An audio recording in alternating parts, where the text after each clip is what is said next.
आपसे इंतजार नहीं हो रहा क्या कि रोमन रेंस के पास फिर से कब अनडिस्प्यूटेड चैंपियनशिप आएगी? वेल, रोमन रेंस से भी नहीं हो रहा क्योंकि आज तो स्मैकडाउन में खुला चैलेंज ही दे दिया। Okay, hello chatters, my name is Rohit and you are watching wrestle chatter. तो इस वीडियो में बात करेंगे आज स्मैकडाउन के शो के बारे में। भाई साहब, क्या एक चीज, क्या एक एपिक, क्या सिनेमैटिक चीज डब्ल्यूडब्ल्यूई ने शो पर डिलीवर करी है, सारी चीजें आपको मैं बताऊंगा। तो भाई बस ये चेक करना कि आपने चैनल को सब्सक्राइब किया है फिर नहीं, क्योंकि बहुत सारे लोग यार आप वीडियो तो देखते हो सब्सक्राइब नहीं करते, बस एक बार देख लेना। सबसे पहले जो स्मैकडाउन की स्टार्टिंग है वहीं पर हमको ये दिखता है कि भाई जो ब्लड लाइन के मेंबर्स यानी कि जेकब फाटो एंड टोंगा ब्रदर्स, ये जब सिक्योरिटी के थ्रू जा रहे हैं उसी टाइम पर इन्होंने सिक्योरिटी वाले बंदों के साथ ही जो है पंगा ले लिया। जेकब फाटो वहां पर उनको बजा देते हैं। तो ये ऐसा नहीं कि कुछ बहुत ज्यादा चीज मैटर करती है, लेकिन ये छोटी छोटी चीजें कैरेक्टर को बिल्ड करती हैं। और जेकब फाटो को तो वैसे भी दिखाते हैं भाई ये पागल सा बंदा है, तो कहीं ना कहीं वो वाली चीज अब और ज्यादा स्टैब्लिश होती जा रही है। अब मेन शो की बात करते हैं भाई, तो आज शो पर इन्होंने जो पहला मैच डाला था वो यूएस चैंपियनशिप के लिए एंड्रादे वर्सेस एले नाइट के बीच। तो और भाई इस मैच में आपको सब कुछ मिलेगा। मतलब अब आजकल डब्ल्यूडब्ल्यूई मतलब करती है वैसे, लेकिन ऐसा अलग होता है कि अगर पहला ही मैच उन्होंने शो के शुरुआत में डाले तो उस मैच में बहुत कुछ होता है, माल मसाला वो आपको दिखेगा। एंड्रादे का मून सॉल्ट वाला एक जो स्पॉट है मुझे बहुत बढ़िया लगा कि उन्होंने एक बार मारा, वो मिस होता है, लेकिन उसके बाद उन्होंने दोबारा वो लैंड किया। पता नहीं भाई कैसे कर दिया उन्होंने, ऐसे दिमाग में उनका कैसे वो सीक्वेंस सेट है।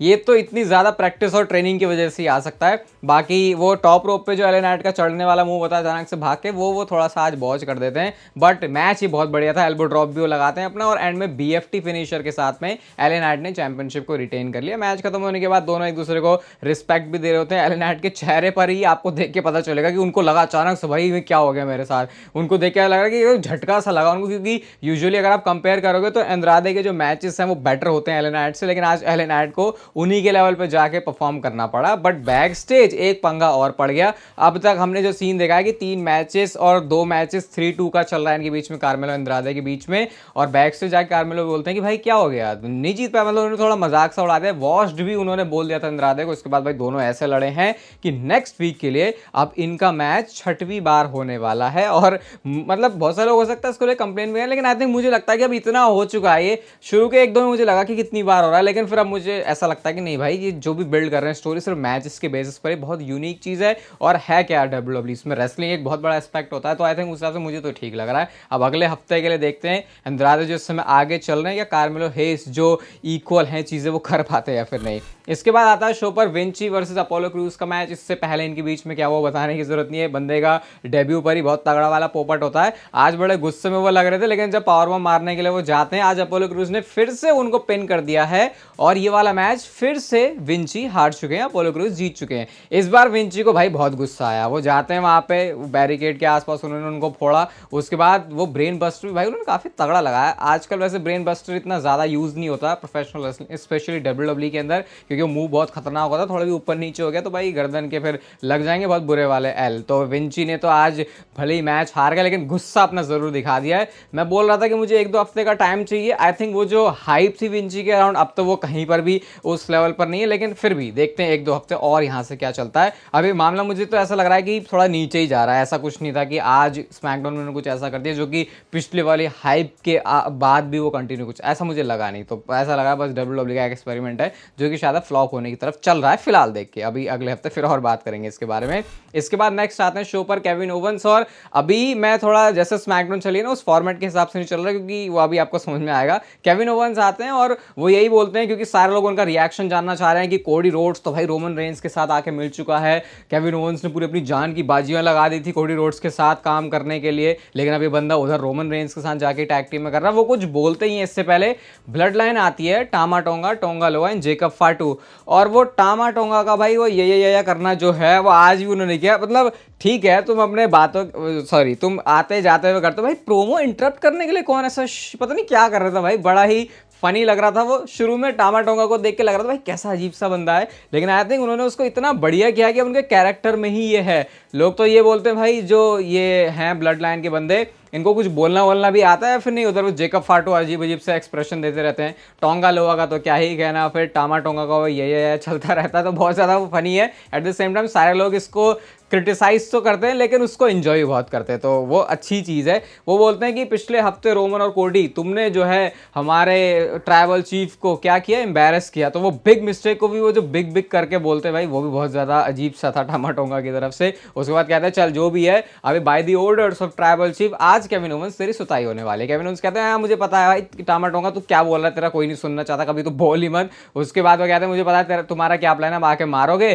तो चलो मैं खुद ही मारने लग जाता हूँ। केविन ओवेंस मारने लग जाते हैं। उसके बाद ऑब्वियसली 3 बंदे भारी पड़ने थे उनके ऊपर, तो इसलिए यहाँ पे Tommaso ciampa and Johnny Gargano आते हैं जिनके पास से ब्लड लाइन ने चैंपियनशिप ली थी, और निक ऑल्डिस आके शो के मेन इवेंट के लिए जो मैच है उसको यहाँ से ऑफिशियल कर देते हैं। तो केविन ओवेंस की तरफ से अभी हमको कुछ ऐसा बहुत खास सुनने को मिला नहीं, और उसी स्टोरी को अभी WWE ने आगे चलाया भी। इसके बाद आता शो पर एक बहुत ही important tornado tag team match. Tornado tag team matches हमेशा ही बढ़िया लगते हैं मुझे, क्योंकि टैग टीम मैच में फिर भी होता है भाई अरे भाई घिस रहे हैं रगड़ रहे हैं, भाई यहाँ पे दो जगह एक्शन चल रहा है, कहीं पे भी आप देख सकते हो। कहानी मैच की यही है, Nia Jax and Tiffany Stratton versus Bayley and Naomi की। अगर मतलब पता ही है जो बंदा पिन कर देगा वो नाया जैक्स से चैंपियनशिप के लिए मैच पालेगा, लेकिन अगर इनमें से कोई खुद पिन हो जाता तो वो स्मैकडाउन से निकल लेगा। तो मैच में थोड़ा कंफ्यूजन वही है, डबल कवर हमको दिख रहा है। एक बार बेली ने टिफनी को पिन किया था तो उस टाइम पे नेओमी को खींच दिया, तो आर्ग्यू कर रहा है भाई क्या मतलब, क्योंकि जो पिन करेगा मैच तो उसको ही मिलेगा, जीतने से मैटर नहीं करता। इसी वजह से मैच का एंड भी इन्होंने कुछ ऐसा ही निकाला।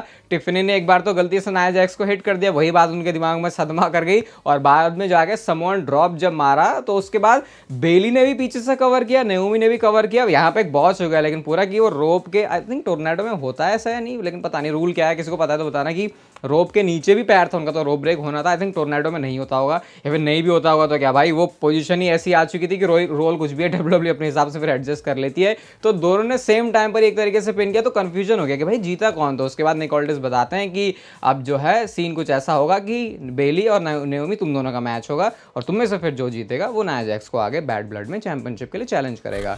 चेल्सी ग्रीन की तरफ से, चेल्सी ग्रीन तो टीवी पे आ गए तो समझ लो भाई कुछ तो बढ़िया होने वाला। डम्पस्टर मैच के लिए वो अपने आप को प्रिपेयर कर रही है, जो उनका मिचिन के साथ होगा या जैसे भी होगा, क्या कर रही है वो बिल्कुल जहाँ पे सारा कूड़ा कबाड़ा रहता है वहाँ पे जा रही है। उनकी एक्टिंग उनकी हरकतें देखना भाई वो तो अलग ही लेवल पे हमेशा लगती है, और आज भी उन्होंने जो काफ़ी एंटरटेनिंग स्टफ दिया। और WWE भी देखो आप चेल्सी ग्रीन को दिखाते हैं वो शोज पे, ऐसा नहीं होता कि उनको हमेशा ही वो गायब कर देंगे चाहे छोटा मोटा कोई भी सेगमेंट दे, क्योंकि फैंस उनकी स्टोरी लाइन में वो क्या कर रही है उसके अराउंड एक अलग ही जो इंटरेस्ट है वो रखते हैं। और अब आता शो का main event, Kevin Owens and Tommaso ciampa and Johnny Gargano, और साथ में ब्लड लाइन अगेंस्ट में थी, और बैक स्टेज पहली ब्लड लाइन ने अटैक कर दिया। उसके बाद स्ट्रीट प्रॉफिट्स आते हैं, और जो नया मैच बनता है वो street profits and Kevin Owens versus the blood line के बीच था। बहुत बढ़िया मैच था, बहुत अच्छे स्पॉट थे।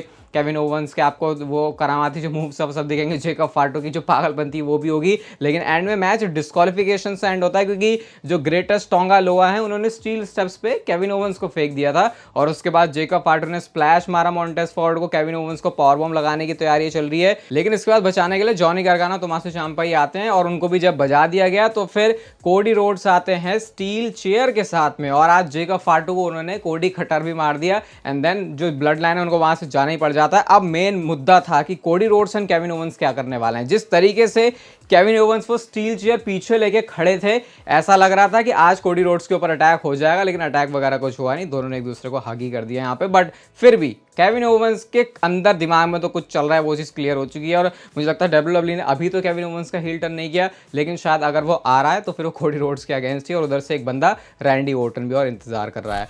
अब बात करते हैं शो की सबसे बढ़िया सबसे बेस्ट चीज़ के बारे में, जो कि वैसे तो इस शो से भी नहीं आई है, इसको WWE ने पहले से ही टेप कर लिया था, रिकॉर्ड कर लिया था, और ये था Roman Reigns and Cody Rhodes का फेस टू फेस आना जॉर्जिया टेको स्टेडियम के अंदर, जहां से दोनों सुपरस्टार बिलोंग करते हैं। भाई मैं कह सकता हूं इससे पहले कि मैं कुछ भी बोलूं, शायद WWE के टॉप 10 ऐसे कुछ प्रोमो वाले मूवमेंट्स में से मैं इसको रखना चाहूंगा, क्योंकि इसको जिस सिनेमैटिक वे में दिखाया गया, ना सिर्फ दोनों ने क्या लाइंस डिलीवर करी या उनकी जो डिलीवरी करने का तरीका था, बल्कि जो वो पूरा हॉलीवुड वाला इसमें एसेंस डाला हुआ है, भाई आपको ऐसा लगेगा कि कोई आपके सामने मूवी चल चुकी है। शुरुआत कुछ ऐसी होती है कि रोमन रेंस पहले अपनी जो ब्लैक एसयूवी से एंट्री मारते थे ब्लड लाइन के टाइम में, वैसी उनकी एंट्री होती है, दरवाजा खुलता है, रोमन रेंस बिल्कुल स्टेडियम के बीचों बीच जाके खड़े होते हैं। एक रिमाइंडर दे देता हूं वैसे अभी कि आज चैनल पर दूसरी वाली वीडियो भी आने वाली है, कुछ और भी है आपको बताने के लिए, तो उसके लिए भी स्टे ट्यून्ड। उसके बाद कोडी रोड्स भी आते हैं, वो अकेले आए थे वैसे स्पोर्ट्स कार के साथ अपनी चैंपियनशिप को लेके।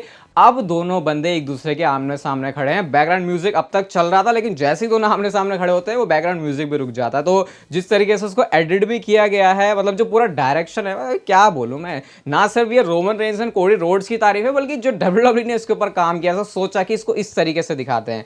अब कहानी शुरू होती है, रोमन रेंस कहते हैं ये ग्राउंड देख रहा है, सारी जगह देख रहा है, ये सारी की सारी मेरी है। सालों पहले मैंने यहाँ पे अपना खून पसीना बहाया था। वो अपनी जॉर्जिया टेक जो फुटबॉल में पहले खेलते थे डब्ल्यूडब्ल्यू आने से पहले, उसकी बात कर रहे थे। कहते हैं ये मेरी फील्ड है, ये मेरा स्टेडियम है, इसका मतलब ये मेरी सिटी है। तूने बता इस सिटी के लिए तूने क्या किया है? क्योंकि कोडी रोड्स का तो भाई होम टाउन ही है। वो बोलते हैं भाई ये तो मेरा घर है। वो सिंपल एक ही बात से उसको आंसर करते हैं और कहते हैं कि ठीक है तूने यहाँ किसी जमाने में खेला भी था, उसके बाद तो तू बीचेस में चला गया। मतलब वो कहते हैं तूने तो अपनी सिटी चेंज कर ली। अब रोमन रेंस को जवाब मिल गया तो रोमन रेंस सीधा कहते हैं कि मुद्दा क्या है उस पर बात करते हैं। सीधा कहते हैं कि तू ऐसी सिचुएशन में, ऐसे लोगों के बीच में तो फंसा हुआ है जहां पे तू लूज लूज वाली सिचुएशन में ही है। मेरे पास कुछ भी खोने के लिए नहीं है। मेरा जिम्मी जा चुका है, मेरा वाइजमैन जा चुका है, मेरी उला फाला जा चुकी है, मेरी ब्लड लाइन जा चुकी है। मेरे जो नेक है उसके अराउंड अब कोई वजन नहीं है, कोई भार नहीं है, किसी चीज का मेरे पास प्रेशर नहीं है, लेकिन सब कुछ तेरे पास है यहां पर खोने के लिए।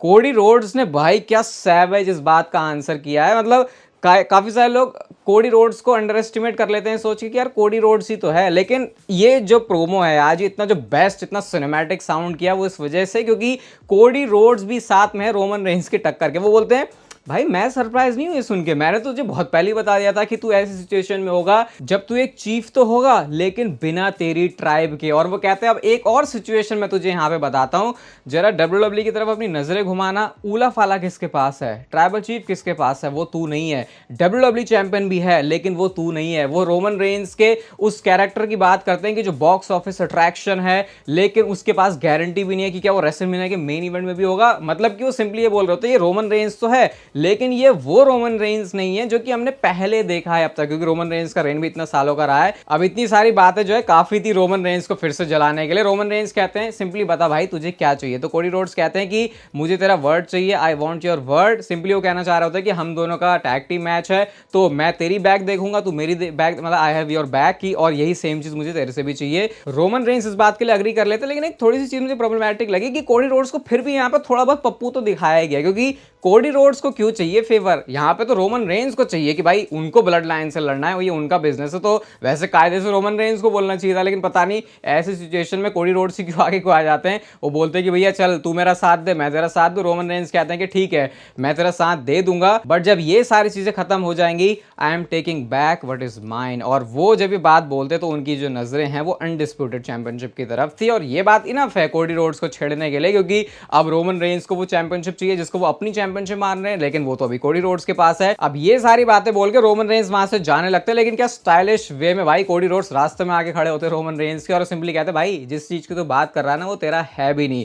रोमन रेंस थोड़ा रुकते हैं और कहते हैं यू आर इन माई वे। इसका मतलब लगा कि भाई वो कोडी रोड्स को हटने के लिए कह रहे हैं, लेकिन इसके बाद एक कोल्डेस्ट लाइन रोमन रेंस ने ड्रॉप करी है। वो बोलते हैं you are in my way in life. Simply अगर इसको डिकोड किया जाए तो इसका मतलब है कि रोमन रेंस का ट्राइबल चीफ वाले वे में रहने का तरीका है कि उस बंदे के पास ही चैंपियनशिप है, और ये सीधा रोमन रेंस का चैलेंज ही था कोडी रोड्स के लिए for the undisputed WWE universal championship. ये मैं बता रहा हूं भाई, इसको जाके मुझे लगता है मैं रिपीट में पता नहीं कितनी बार देखने वाला हूं। जो भी डब्ल्यूडब्ल्यूई ने यहाँ पे किया ये बढ़िया सेटअप कर दिया उन्होंने फ्यूचर के रोमन रेंस और कोडी रोड्स के मैच के लिए। पहले से बताया था आज चैनल पर दूसरी भी वीडियो आने वाली है, तो उसके लिए स्टे ट्यून्ड। ये वीडियो अच्छी लगी तो उसको लाइक कर दो, चैनल को सब्सक्राइब कर दो ऐसी और मस्त वीडियोस के लिए, और तब तक लेते रहो जिंदगी के मजे।